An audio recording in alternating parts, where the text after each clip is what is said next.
দর্শক, আমার পিছনে দেখা যাচ্ছে প্রায় শতাধিক স্বপ্নের কবর। মাত্র ঘন্টা খানেকের আগুনেই এলাকা পুড়ে ছাই। ফায়ার সার্ভিসের ২০ ঘন্টা প্রচেষ্টার পর আগুন নিভলেও এখনও দেখা যাচ্ছে কিছু কিছু জায়গা থেকে উঠছে ধোঁয়া। আগুনে পুড়ে অবশিষ্ট কিছু বাকি নেই। শেষ সম্বলটুকু এনে শুরু করেছিলেন ব্যবসা। প্রতিবন্ধী মেয়ে নিয়ে কিভাবে চলবে এখন সংসার, কান্না বিজড়িত কণ্ঠে বলছিলেন সে কথা। আমার সম্ভব বলতে কিছু নাই, আমি একটা এফেক্ট দিয়ে আমার পরিবার চল। আমার এক প্রতিবন্ধী মেয়ে আছে, এটা নিয়ে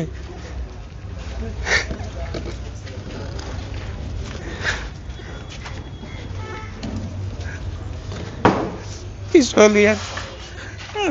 আমার আয়ের রথ নেই, আমি এটা ইয়া করি আর কি।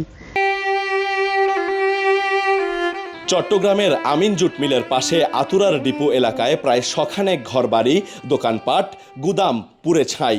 দোকানে রাখা ব্যবসায়িক পণ্য, আসবাবপত্র, টাকা পয়সা, কাগজপত্র কিছুই সরিয়ে নিতে পারেননি কেউ।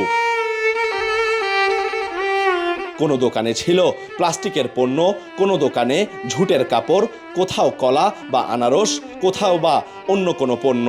সব কিছু হারিয়ে এখন কি করবেন কেউ বুঝতে পারছেন না। সবগুলো আমাদের শেষ, আমরা একবারে সর্বশান্ত। আমরা এখন কিভাবে দাঁড়াবো, কিভাবে কি করবো, আমরা এখন মানে দিশেহারা, আমাদের কোনো অস্তিত্ব নেই। এই তো ক্ষতির কোনো শেষ নেই। আর অনুমানিক একবারে নিম্নে আমার ৬০ লাখ টাকা গেছে। এটা আল্লাহ ভালো জানে এখন কিভাবে কি করব। আমি আমার বাসা এখন মুখে কথাই না। প্লাস্টিকের মোটর ছিল দুইটা মোটরই পুরো ছাই গেছে, সবকিছু ছাই গেছে, কিছু নাই এখানে। ঘরগুলো সব শেষ। আগুনে সবকিছুর সাথে ক্ষতি হয়েছে মসজিদেরও।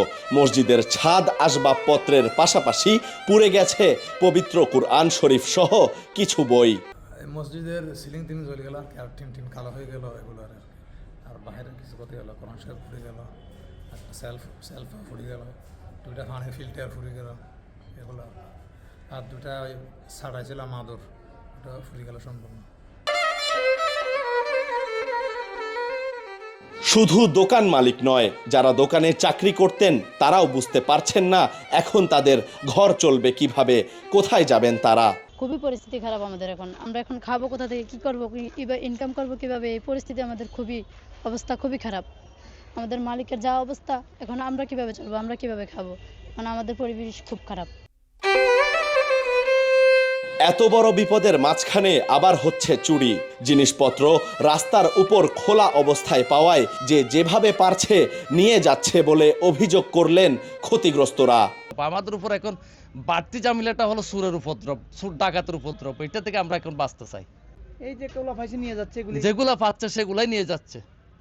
একে তো সবাই উপাস, ব্যবসাও নাই, এরপরও জুলুম। এইটা থেকে এখন আপাতত বাঁচা দরকার, আর কিছু না। আগুনের লেলিহান শিখায় সবকিছু হারিয়ে তারা এখন বুঝতে পারছেন না কি করবেন। কেউ বলছেন লাখ, কেউ বলছেন কোটি টাকার ক্ষতি হয়ে গেছে। আবির আহমেদ, কালের কণ্ঠ, চট্টগ্রাম।